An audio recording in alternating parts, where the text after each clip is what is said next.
Well, it's been almost a year, or maybe more than a year, since our last haunted pub crawl. I think the last one we did, if I remember rightly, was Edinburgh, and I know you guys love these stories. So once again, I have come to another historic city. This time I have chosen Nottingham to bring to you. So obviously there's those legendary tales of Robin Hood and the Sheriff of Nottingham, but Nottingham itself is perfect for the fact that it is built under there's a labyrinth of cave systems going on here, like ancient caves, and in those caves people lived, people worked, and some strange goings on as well happened down there. So that's one of the most famous things I think historically that Nottingham's famous for. But it's also been a place of plague, a place of murder, and it played a massive role in the English Civil War. So there's lots of stories going on, lots of history. But where are we going? Well, we're going to the pubs, because today we're going on a bit of a haunted pub trail and to look at the city's most haunted pubs. Now, the interesting thing is that there are 3 pubs in this city that claim to be the oldest in England. One of them claims to be, at some point, the most haunted in England. So that's going to be really, really interesting. So I'm not going to waffle anymore. Thanks for everybody for watching. Thanks to everybody that supports the channel. That's enough waffle. Let's wander.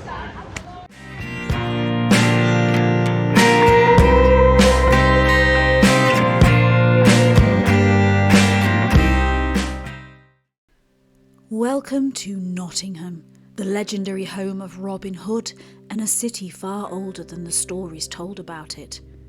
Long before this place was Nottingham, it was Snottingham, named after an Anglo-Saxon chieftain called Snot.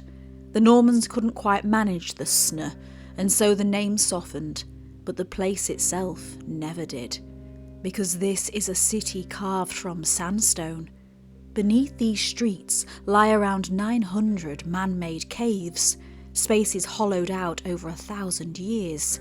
Homes, cellars, tanneries, hideouts, air raid shelters. Places people ran to when the world above became too dangerous. In 1349, when the Black Death tore through here and wiped out much of the population, those caves would have felt less like shelter and more like silence. Above them, Nottingham Castle stands on its rock, a witness to rebellion, to civil war, to moments when this city chose unrest over obedience. And when a place has that much history pressed into its stone, you can't help but wonder what it keeps. Today, though, we're not heading underground. Instead, we're heading somewhere just as atmospheric, because Nottingham houses some of the oldest boozers in the country, and one of them has been whispered to be the most haunted. So let's go on another haunted pub crawl and hear the stories whispered over pints.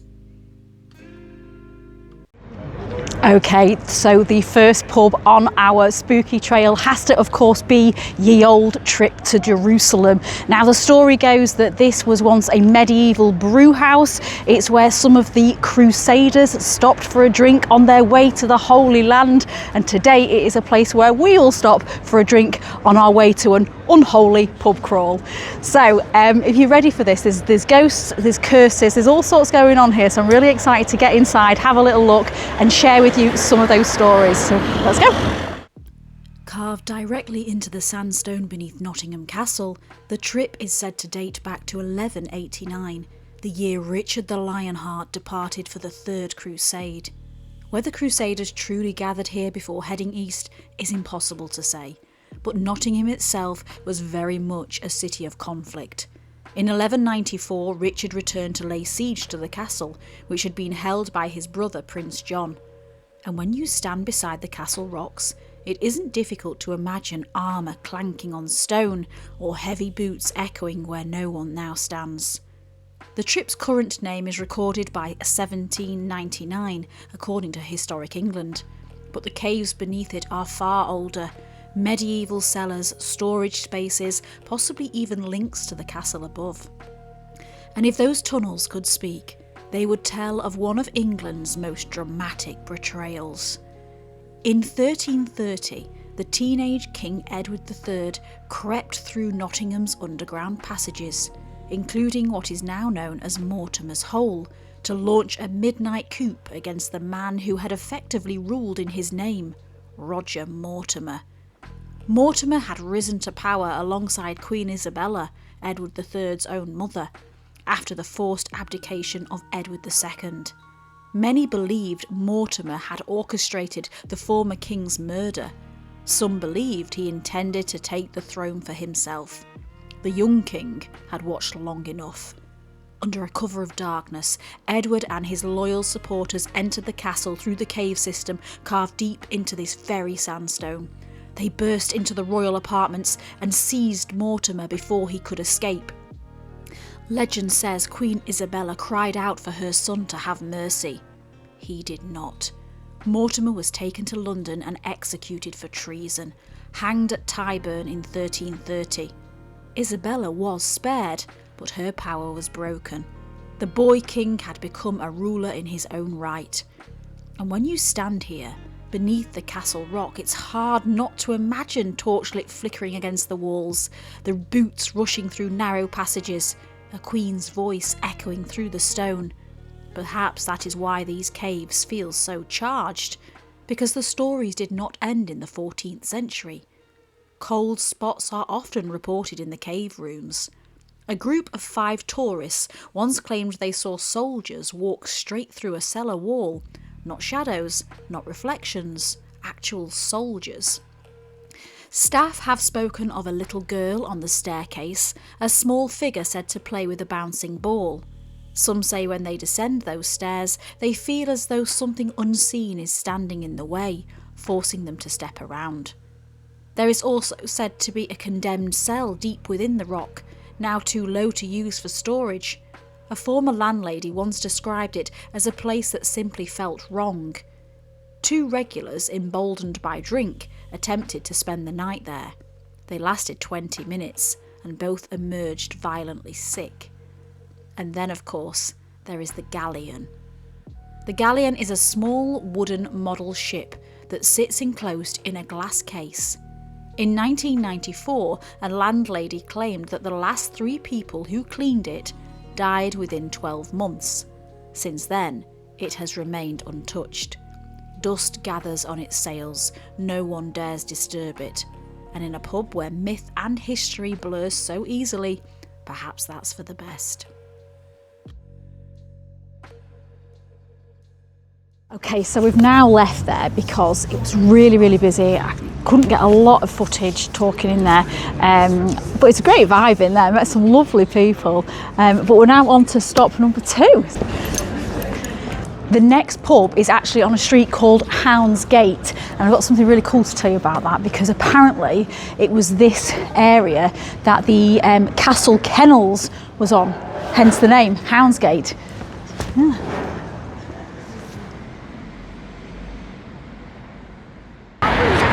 So haunted pub number 2 brings us to Ye Olde Salutation.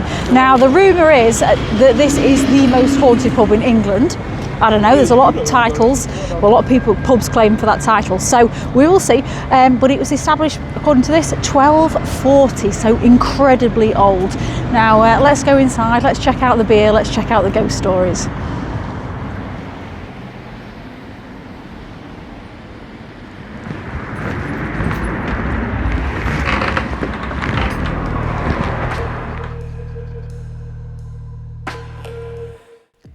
Just a short walk from the castle stands one of Nottingham's oldest surviving buildings, the Salutation Inn, or simply the Sal.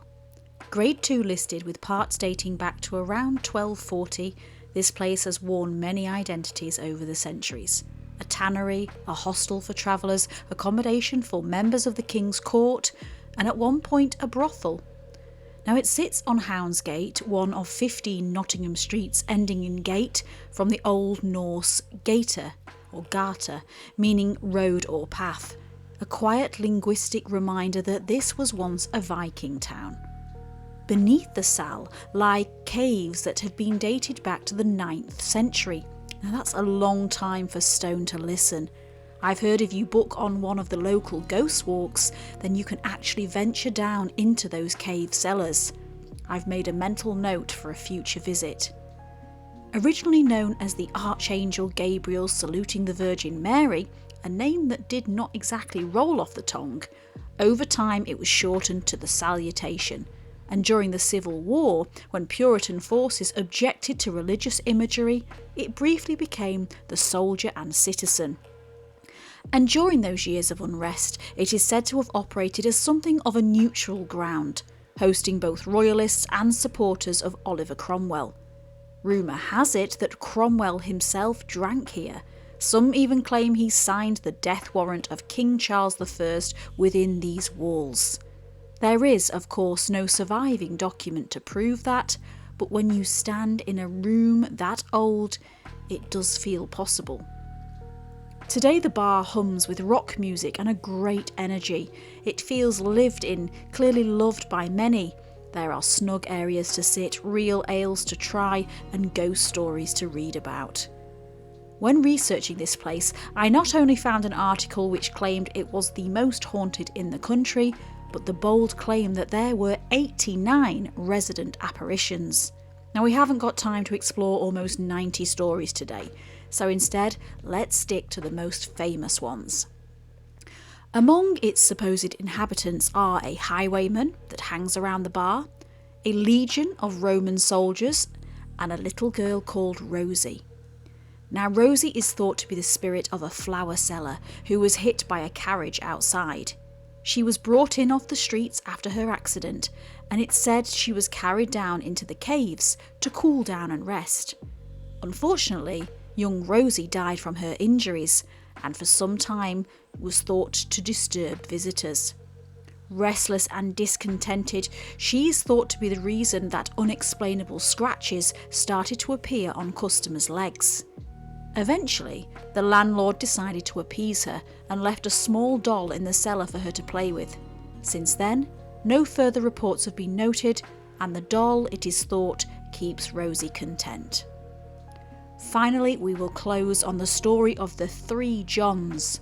The tale goes that 3 former landlords, all named John, have all died on the premises.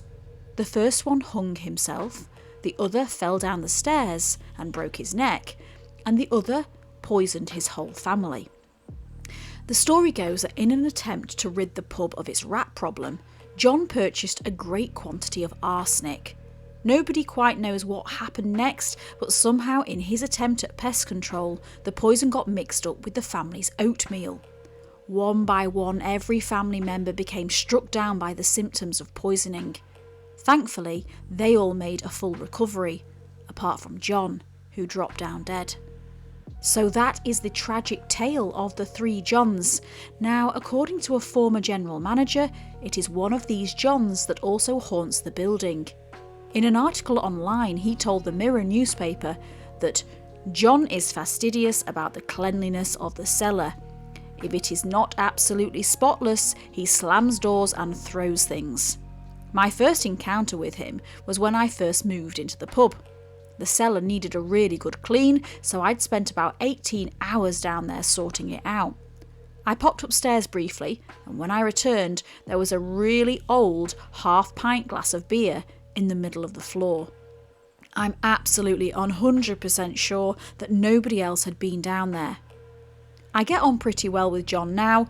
I've even forgotten to close the cellar door on my way back up into the pub before now, and jokingly shouted back, "Close the door for me, John," and it has slammed shut. Now, if you have any ghost stories to share from either the trip or the Sal or any of the others we're about to visit, feel free at any point to drop them in the comments below. Now, on to our next stop.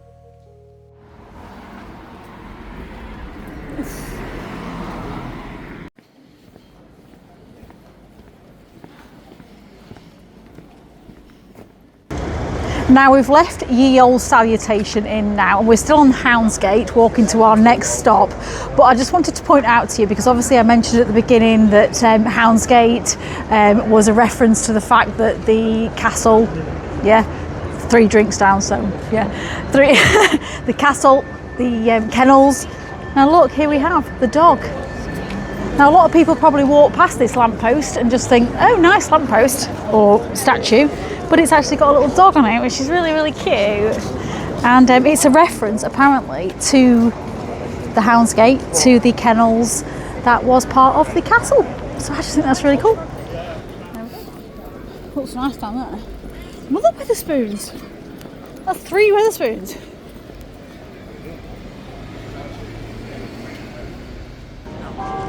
We are now on the Angel Row in Nottingham city centre, and it's brought us to the Bell Inn, which is pub number 3 on our trail. Now what's interesting about this is it's just literally opposite where the Nottingham Christmas market was, so if you were around on the channel for that, then you will have seen that.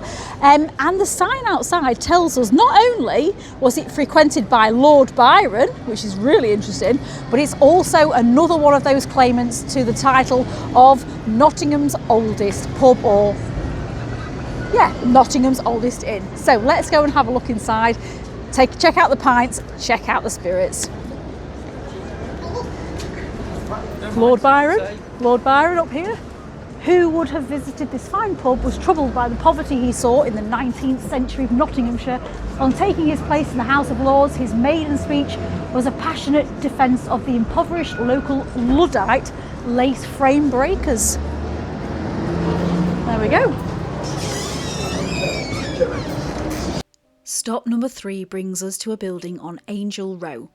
Angel Row is one of the busiest streets in this part of Nottingham, and its name is thought to have come from a pub that once stood nearby, known, funnily enough, as the Angel Inn. That name itself came from the Angelus bell, which once hung outside and rang out every day, signalling the faithful to stop and recite the Angelus prayer. The Angel Inn is no longer here, and instead we are met with the Bell Inn, but there is, of course, a story behind its beginning. Towards the end of the bubonic plague, a cluster of buildings between Long Row and Parliament Street were blamed as breeding grounds for disease and ordered to be demolished. Within that condemned stretch stood a well-loved inn called the Bell. Its landlord protested the decision and was offered an empty building here, close to the Angel Inn.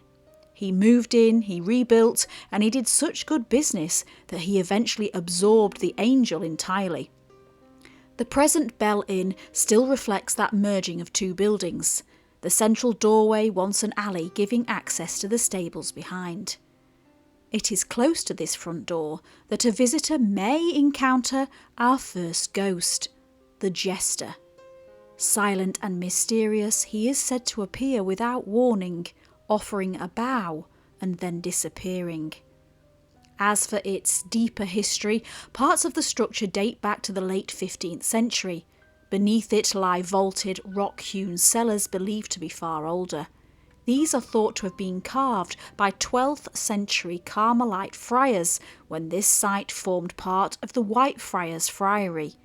The present structure, built around 1420, is believed to have served as a refectory for monks from a nearby monastery. So following the dissolution of the monasteries, prayer gave way to ale, and perhaps that layered past explains the nature of the stories here. Former landlord Robert Jackson is said to walk calmly through the bar long after his death, as though still overseeing his pub. 2 ghostly figures have been reportedly been seen sitting together at a table and only to disappear when approached. And a Victorian woman is frequently described appearing briefly at the bar.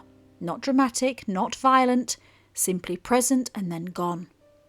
And down the steps, leading to the ladies' toilets, there are reports of an uneasy feeling, of someone standing close behind when no one is there, not something you see, but something you sense. The place certainly has historic charm, and almost every seat was taken during our visit. When so many glasses are clinking, it's harder to listen for whispers. The Bell doesn't have the chaotic energy of cursed galleons or slamming cellar doors. Its stories are quieter than that. But in a building that has endured plague, demolition, monastic prayer and 5 centuries of ale, it's hard to believe that nothing has been left behind.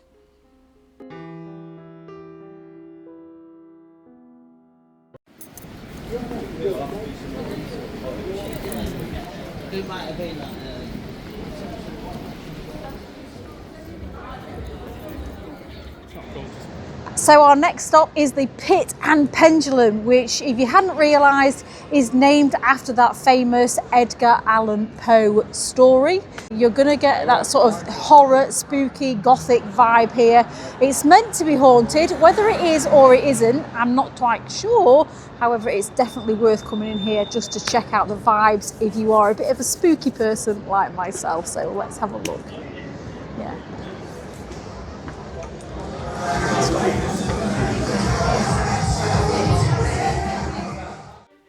Pit and Pendulum sits on Victoria Street, a significant 19th century improvement built in the 1860s and named to honour Queen Victoria.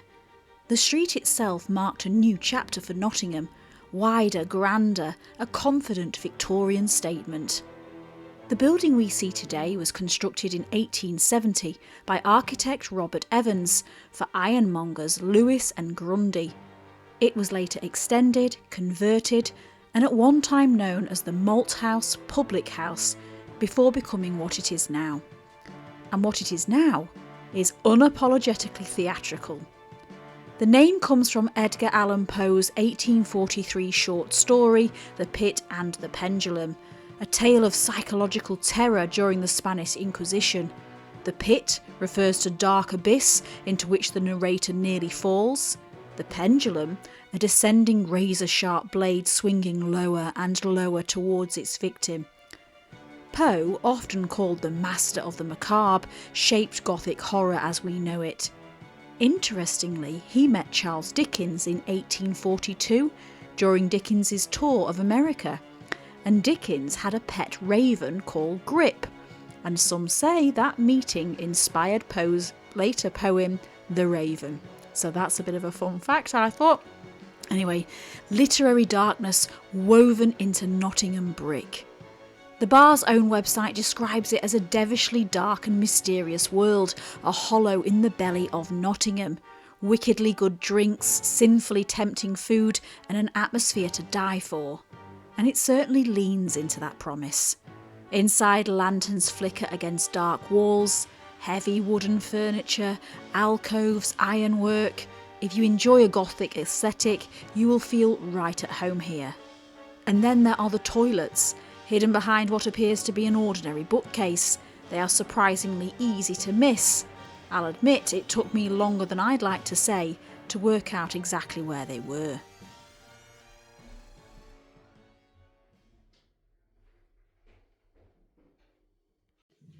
This, I think, is my favourite because the toilets, for a start, they're not easy to find. You had to go through like a bookcase to get to them. And then they've got like speakers that are playing like spooky voices through them. Well, I hope it's the speakers playing the spooky voice and it's not an actual ghost. But yeah, the vibe in this place is awesome. So while Pit and Pendulum may not have the medieval cave system of our earlier stops, there have still been reports of shadow figures and the occasional prod from an unseen presence, the sort of thing that could be dismissed as imagination or perhaps not. Whether the atmosphere creates the experience or the building has absorbed something of its own past, it's difficult to say. But from Victorian improvement and literary horror, we now leave the theatrics behind and step out into Nottingham's historic lace market area for our fifth and final stop.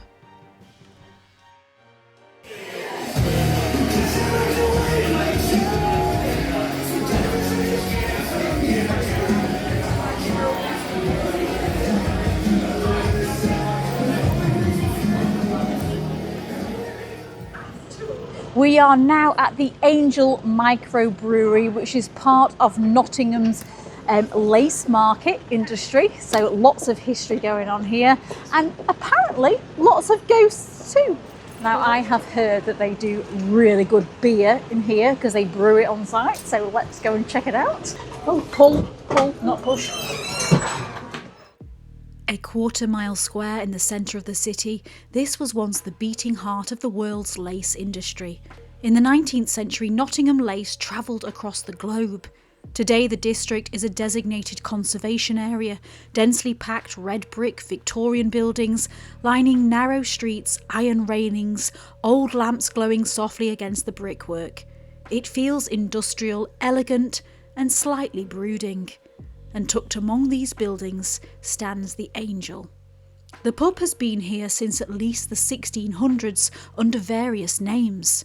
What began as 2 houses eventually became one public house. Over the centuries it has been a chapel, a brothel, a drinking house and later a live music venue. The building's own website proudly describes it as a proper pub, and it certainly carries that feel. But its past is not without incident. In 1801, a chimney collapse reportedly killed a policeman. In 1831, a patron named Robert Pearson, heavily intoxicated, fell down the main staircase to his death. In 1862, a 24-year-old lacemaker named Edward Hulse mysteriously fell from a 3rd-floor window. And in 1871, the chapel space hosted a grand gathering of the official ancient order of Druids. By the 1980s and 90s, that same chapel had been converted into a gig room, becoming a notorious rock and roll haunt with early performances from bands such as Oasis, Kasabian and Arctic Monkeys. It has always been a place of gathering, of noise, of excess and sometimes of tragedy. Camera notes that the building is said to be haunted by the ghost of a young prostitute who was murdered here. Staff have reported hearing faint singing when the pub is empty, a woman's voice drifting through the rooms long after closing time. She is also blamed for fruit machines triggering on their own. The cellars below are rumoured to be laid out in the shape of a crucifix, though whether that is design or coincidence is unclear. It is a building that has shifted identity again and again across 4 centuries. Sacred space, sinful space, industrial space, musical space. And perhaps that is why the stories persist. In a district built on ambition and industry, in a pub that has witnessed devotion, death and debauchery, it would almost be stranger if nothing lingered at all.